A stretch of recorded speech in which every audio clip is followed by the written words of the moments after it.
আর কয়েকটা বছর তারপরই ভারত বিশ্বের শ্রেষ্ঠ আসন নেবে। বিশ্বের তৃতীয় বৃহত্তম অর্থনীতিতে পরিণত হওয়ার পথে ভারত। আগামী কয়েক বছরের মধ্যে সম্ভবত 2028 সালের প্রথম দিকে অর্থনীতিতে জাপানকেও ছাপিয়ে যাবে ভারত।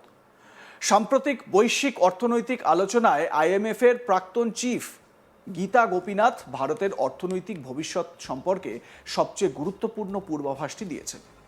দাভোসে বিশ্ব অর্থনৈতিক ফোরামের বার্ষিক সভায় 2026 সালে বক্তৃতা দিতে গিয়ে তিনি আত্মবিশ্বাসের সঙ্গে ভবিষ্যৎবাণী করেন। আজ তাক বাংলাকে দেওয়া তার বক্তব্যে তিনি বলেন, ভারত বিশ্বের তৃতীয় বৃহত্তম অর্থনীতিতে পরিণত হওয়ার পথে। আগামী কয়েক বছরের মধ্যে সম্ভবত 2028 সালের প্রথম দিকে জাপানকে ছাড়িয়ে যাবে। তিনি ইন্ডিয়া টুডে গ্রুপের ভাইস চেয়ারপারসন ও এক্সিকিউটিভ এডিটর ইন চিফ কালিপুরির সঞ্চালনায় একটি ওয়ার্ল্ড ইকোনমিক ফোরামের অধিবেশনে বক্তব্য রাখার সময় একথা বলেন।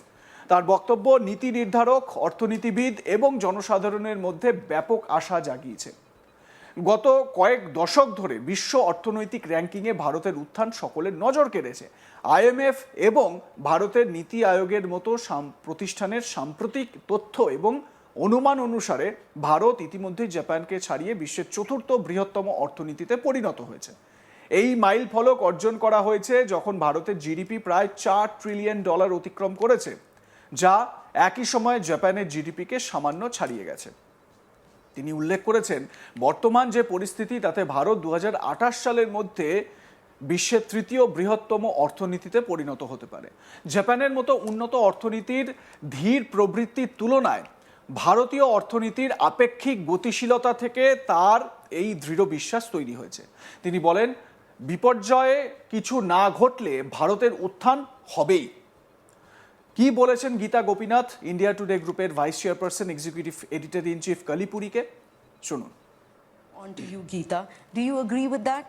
Is India's ambition to break into the top three a reality? What's your view?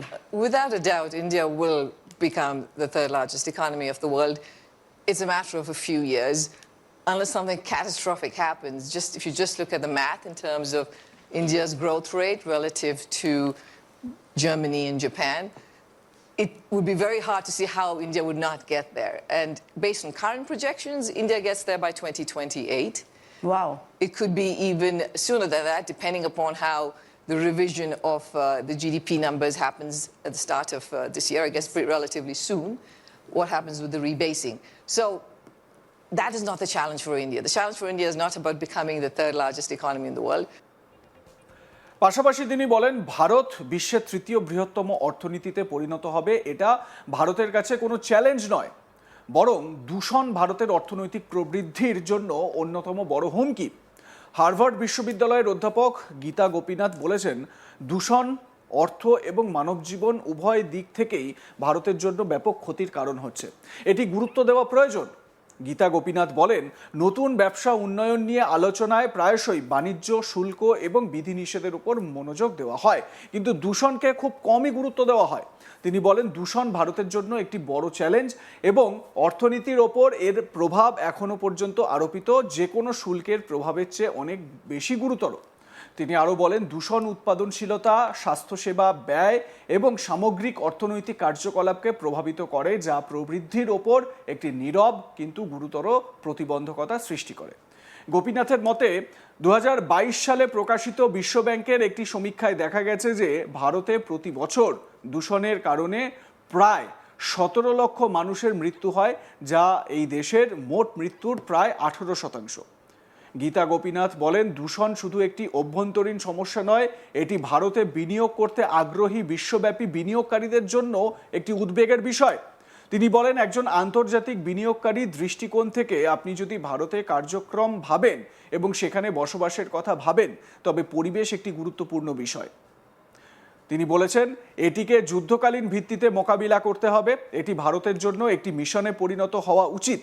তিনি বলেন, দূষণ মোকাবিলা শুধু পরিবেশ রক্ষার বিষয় নয়, এটি জীবন রক্ষার, অর্থনৈতিক বৃদ্ধি এবং বিশ্বব্যাপী বিনিয়োগকারীদের কাছে ভারতের আকর্ষণ বাড়ানোরও বিষয়। গীতা গোপীনাথ তার বক্তব্যে দূষণ সম্পর্কে কি বলেছেন শোনাবো। The challenge for India is not about becoming the third largest economy in the world. The challenge for India is about raising per capita incomes to higher levels. And indeed, I agree with the minister that substantial reforms have been undertaken. The physical infrastructure build out is impressive. The digital infrastructure build out is impressive. What was done with the goods and services tax, including the simplification recently, extremely helpful. So to keep the momentum going and to keep raising per capita income and getting to the 2047 goal of Viksit Bharat, I think that's the challenge. And that will require keeping up with the steady pace of reforms to get there. But again, lot of positive developments in India, and very important is the macro stability that you have in the country, not just with growth where it is, but also with inflation being at the low, single-digit numbers. That is a good spot for India. I think a little bit messy is probably an understatement. It is a tremendous challenge in India to acquire land, to have clean land titles. And that is a constraint on growth. It's a constraint on manufacturing. Again, there are states in India that are experimenting with techniques that other states can also adopt. I think Andhra Pradesh is doing a good job in finding very creative ways of helping with selling of land, shifting land from being agriculture to commercial land. Land titling, again, pushing on that is important. Judicial reforms, I think, are absolutely critical. That is a very important bottleneck for growth in India, and it's been there. I think people have seen it as a long-standing challenge, but we're not seeing many changes in that front.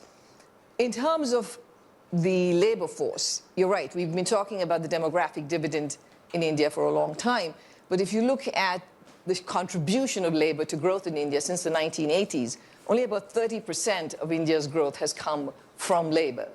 So it is a fairly capital-intensive production structure that India has because of the rules and regulations that exist and the complications of hiring labor. Now, it is a very positive step in terms of implementing the labor laws that were passed by Parliament a few years ago. I think that's great. The states need to take that and go ahead.